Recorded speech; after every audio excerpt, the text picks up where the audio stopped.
అందరికీ నమస్కారం అండి. ఇవాళ మనము యామ్ ఈజ్ ఆర్ తోటి క్వశ్చన్స్ ఎలా ఫామ్ చేయాలి అనేటువంటిది చూద్దామండి. తర్వాత ఇంకా కొన్ని క్వశ్చన్స్ అడగడానికి యూస్ చేసే వర్డ్స్ తోటి కూడా కొన్ని ఎగ్జాంపుల్ సెంటెన్సెస్ కూడా చూద్దాం. నార్మల్ సెంటెన్స్లో మనకి ఈజ్ కానీ యామ్ కానీ ఇవన్నీ మనకి అంటే ప్రొనౌన్ తర్వాత యూస్ చేసాం కదా. అంటే నేను బేసికల్లీ ఇక్కడ ఎందుకు ప్రొనౌన్ కానీ లేదా ఇవి ఏంటి అనేది ఎందుకు చెప్పట్లేదంటే యాజ్ ఎ వర్డ్ ఇంట్రడ్యూస్ చేయాలనే ఉద్దేశంతో. సో ఇక్కడ మనము ఐ తర్వాత యామ్ వచ్చింది, హీ షీ ఇట్ తర్వాత ఈజ్ వచ్చింది, తర్వాత యూ వి దే తర్వాత ఆర్ వచ్చింది కదా. కానీ క్వశ్చన్స్ ఫామ్ చేసేటప్పుడు ఏమవుతుంది అంటే ఏవైతే ఈ వర్డ్స్ ఉన్నాయో యామ్ ఈజ్ ఆర్ ఇవి సెంటెన్స్కి ముందు వస్తాయి. అంటే క్వశ్చన్లో ఫస్ట్ ఇవి వస్తాయి, దాని తర్వాత లాస్ట్లో క్వశ్చన్ మార్క్ అనేది ఉంటుందన్నమాట. అంటే ఒక మామూలు సెంటెన్స్ని ఈ యామ్ కానీ ఈజ్ కానీ ఆర్ని సెంటెన్స్ యొక్క బిగినింగ్కి తీసుకురావడం వల్ల మనము క్వశ్చన్ని ఫామ్ చేయవచ్చు చాలా సింపుల్గా.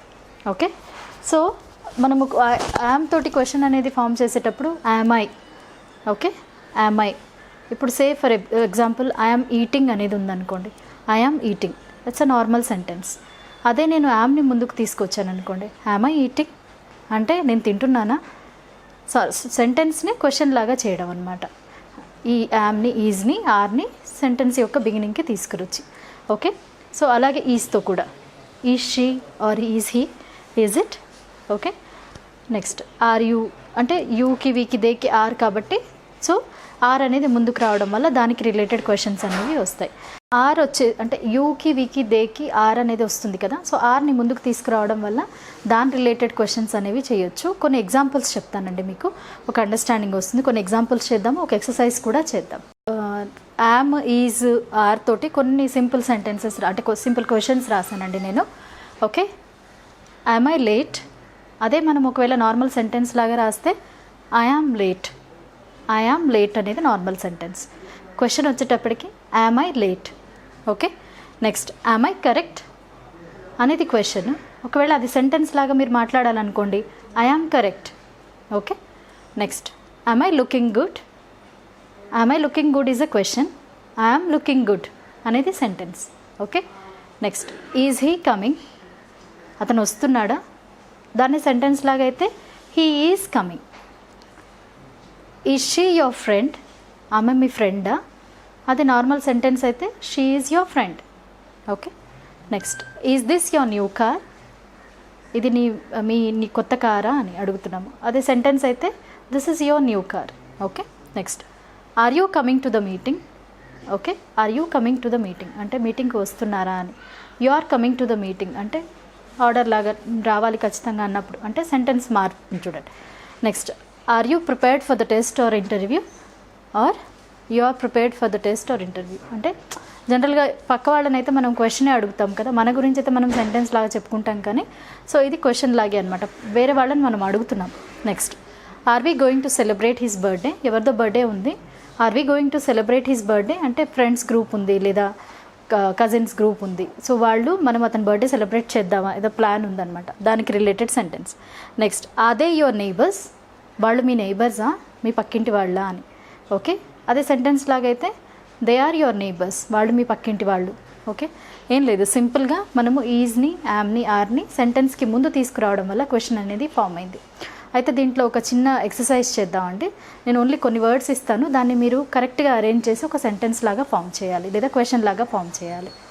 నేను ఇక్కడ అంటే ఫుల్ సెంటెన్స్ ఇవ్వలేదండి, జస్ట్ వర్డ్స్ ఇచ్చాను. సో మీరు ఇది క్వశ్చన్ లాగా చేయడానికి ఒకసారి ట్రై చేయండి. మీరు ఇక్కడ ఈజ్ కానీ ఆర్ కానీ యూస్ చేయొచ్చు. ఓకే, ఫస్ట్ చూద్దాము. At home you, at home you 3 వర్డ్సే ఇచ్చాను నేను. సో ఇది ఒకవేళ మనం క్వశ్చన్ లాగా చేయాలి అనుకోండి, యూ కదా, యూకి మనం ఏం యూస్ చేస్తాము, ఆర్ యూస్ చేస్తాం కదా. So are you at home, నువ్వు ఇంట్లో ఉన్నావా, simple are you at home. Okay, next చూడండి యువర్ పేరెంట్స్ వెల్, మీ పేరెంట్స్ బాగున్నారా అని అడగాలి నేను. పేరెంట్స్ అంటే again plural. Okay, so they అన్న కాంటెక్స్ట్ ఇక్కడ కాబట్టి are your parents well. Okay, next interesting your job, నీ జాబ్ ఎలా ఉంది, బేసికల్గా అడుగుతాం కదా, జాబ్ ఎలా ఉంది, how is it going on, ఇంట్రెస్టింగ్గా అనిపిస్తుందా అని. So interesting your job. Job అంటే ఇక్కడ ఇట్ అనేటువంటి కాంటెక్స్ట్, ఓకే, అది అని. So is your job interesting అంటే ఆసక్తికరంగా ఉందా అని. Okay, next the shop open today. Okay, ఇక్కడ ఒక షాపే. So the shop open today, shop open ఉందా ఇవాళ అని అడగాలి నేను. So is the shop open today. మీరు ఇక్కడ షాప్ బదులు మార్చి ఆఫీస్ అనో, స్టూడియో అనో, థియేటర్ అనో ఏదో ఒకటి రాయొచ్చు. అంటే సెంటెన్స్ ఇంకా రకాలుగా ఒకదానికి 4-5 రకాలుగా సెంటెన్సెస్ రాసి ప్రాక్టీస్ చేస్తేనే మీకు వస్తుందన్నమాట. నెక్స్ట్ చూడండి, ఇంట్రెస్టెడ్ ఇన్ స్పోర్ట్స్ యూ. మీకు స్పోర్ట్స్ అంటే ఇంట్రెస్ట్ ఉందా అని కనుక్కోవాలనుకుంటున్నాను నేను. యూ వచ్చింది కదా, సో ఆబ్వియస్లీ ఆర్ వస్తుంది. So are you interested in sports. Okay, సింపుల్గా are you interested in sports అడగవచ్చు. అంటే మనము చాలా సందర్భాల్లో మనకి ఎదుటి వాళ్ళు ఒకవేళ పరిచయమైన కొత్త వాళ్ళని ఇంట్రడ్యూస్ చేసుకునేటప్పుడు లేదా వాళ్ళతోటి కొంచెం కాన్వర్సేషన్ చేయాలి అనుకున్నప్పుడు కొన్ని క్వశ్చన్స్ అడగాలి అంటే డౌట్ వస్తుంది, ఎలా అడగాలి ఏంటి అని. సో ఇలా సింపుల్గా మీరు ఈజ్ ఆర్ యూజ్ చేసి అడగొచ్చు అనమాట. ఆర్ ఈజ్ తర్వాత యామ్ తోటి క్వశ్చన్స్ చూసాం కదా. అయితే బేసిక్గా మనకి క్వశ్చనింగ్ వర్డ్స్ ఉన్నాయి తెలుసు కదా మీకు, WH వర్డ్స్ అంటాము. క్వశ్చనింగ్ అంటే క్వశ్చన్స్ అడగడానికి బేసిక్గా ఉన్న వర్డ్స్ అయితే అందరికీ ఐడియా ఉంది కదా. సో ఆ వర్డ్స్ తోటి కూడా కొన్ని క్వశ్చన్స్ చేద్దాం. Okay, where, what, who, why, how already చెప్పాను. సో నేను డైరెక్ట్గా ఎగ్జాంపుల్స్ రాస్తాను. వేర్ అంటే ఎక్కడ, వాట్ అంటే ఏంటి, తర్వాత హూ అంటే ఎవరు, వై అంటే ఎందుకు, హౌ అంటే ఎలా. ఓకే, ఇది. సో వేర్ తోటి మనము ఎలా అడగొచ్చు, వేర్ ఆర్ యూ గోయింగ్. మీరు ఇక్కడ అబ్జర్వ్ చేయవలసింది ఏంటి అంటే చూడండి, వేర్తో పాటు ఆర్ యూ వచ్చింది. అదే నేను ఒకవేళ యూ కాకుండా హీ షీని వాడాలి అనుకోండి, వేర్ ఈజ్ షీ గోయింగ్. అంటే నేను చెప్పాలనుకుంది ఏంటి అంటే ఈ కాంబినేషన్ అనేటువంటిది తెలుసుకోవడం చాలా ఇంపార్టెంట్. మీరు యూకి ఏం వాడాలి, తర్వాత ఐకి ఏం వాడాలి, ఇవి. Okay, so where is she going. Okay, next what are you doing or what are you studying కూడా అనొచ్చు, మన ఇష్టం. ఓకే, అంటే ఏదైనా సరే మీరు అడగాలనుకున్నది what are you or what is she doing, what is he doing. Okay, so మనం ఎవరినైతే ఉద్దేశించి మాట్లాడుతున్నామో అక్కడ ఎక్కువ మంది ఉన్నారా, ఒకళ్ళతో మాట్లాడుతున్నామా, అగైన్ దట్ డిపెండ్స్ అనమాట. సింగులరా ప్లూరలా దాన్ని బట్టి ఈజ్ ఆర్ అనేది డిసైడ్ చేసుకొని మనం సెంటెన్స్ రాయొచ్చు. నెక్స్ట్ చూడండి, హూ ఈజ్ హీ, అతను ఎవరు, or who is she. Okay, who is coming or who is hosting or who is attending the party or who is joining, ఎవరు వస్తున్నారు. సో ఇలా అన్నమాట who is. Okay, next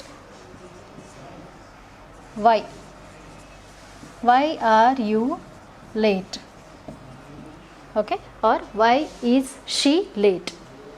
okay, why are they late. Okay, next how is your health.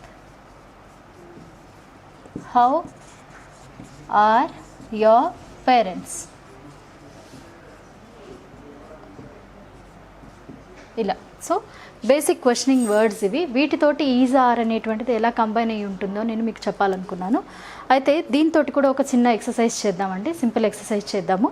దీని తర్వాత నేను మీకు short answer questions అంటే yes నోగా చెప్పేటువంటి ఆన్సర్ ఎలా చెప్పాలి, క్లియర్ క్రిస్ప్గా షార్ట్లోనే మొత్తం ఆన్సర్ కన్వే చేయడం ఎలా అనేది నేను చెప్తాను. నెక్స్ట్ ఇక్కడ నేను కొన్ని క్వశ్చన్స్ని ఇన్కంప్లీట్ క్వశ్చన్స్ ఇచ్చానండి. అయితే వేర్, వాట్, హూ, హౌ వీటితో పాటుగా ఈజ్ వస్తుందా, ఆర్ వస్తుందా గెస్ చేసి మీరు ఈ క్వశ్చన్స్ కంప్లీట్ చేయడానికి ట్రై చేయండి. ఫస్ట్ చూడండి, డాష్ యువర్ క్లాస్ టీచర్. అంటే నేను క్వశ్చన్ అడగాలనుకున్నాను, మీ క్లాస్ టీచర్ ఎవరు అని అడగాలనుకున్నాను కదా. So who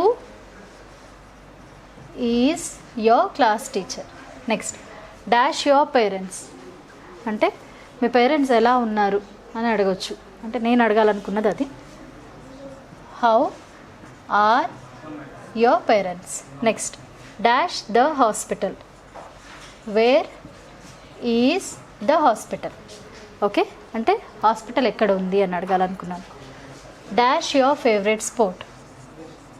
what is your favourite sport. Okay, next dash your new shoes.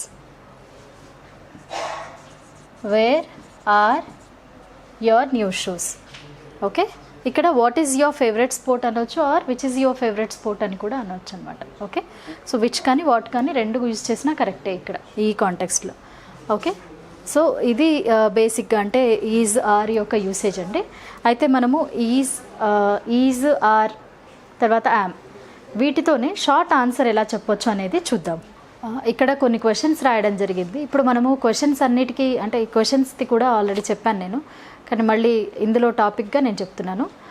చూడండి, అంటే అన్ని క్వశ్చన్స్కి మనము డీటెయిల్డ్ ఆన్సర్ ఇచ్చే పని లేదు, ఎస్ నోగా కూడా ఆన్సర్ చేయొచ్చు కదా. అయితే ఈ ఈజ్ని ఆర్ని లేదా యామ్ని ఎలా యూజ్ చేయొచ్చు దానికి షార్ట్ ఆన్సర్స్కి చూద్దాం. ఫస్ట్ చూడండి, ఈజ్ షీ బిజీ. ఒకవేళ బిజీగా ఉన్నదనుకోండి అప్పుడు yes she is. Okay, or no she isn't. Okay, yes she is, no she isn't, she is not. Okay, are you thirsty. Yes I am, or no I am not. Next, is it cold today. Yes it's, or it is. Yes it is, or no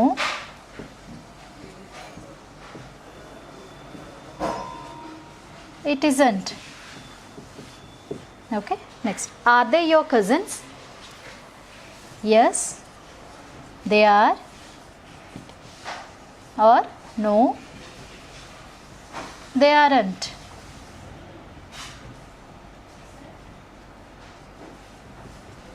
Okay, next, is he your brother. Yes he is, or no he isn't. So ఇలా సింపుల్గా మనము answer చేసేయచ్చు yes నోలో. అంటే ఒకటి yes no చెప్తే బాగుండదు కదా. So సింపుల్గా అంటే సెంటెన్స్ మరి పెద్దగా చెప్పలేదు, అలా అని ఇన్కంప్లీట్ ఆన్సరు కాదు, కంప్లీట్ ఆన్సరే షార్ట్ సెంటెన్స్లో. సో ఇదండి దీని గురించినటువంటి ఎక్స్ప్లెనేషన్. ఈ వీడియో కనుక మీకు నచ్చినట్లయితే లైక్ చేయండి, ఇంకా మీ ఫ్రెండ్స్కి షేర్ చేయండి. మరిన్ని వీడియో అప్డేట్స్ కోసం మా ఛానల్ని సబ్స్క్రైబ్ చేసుకోండి.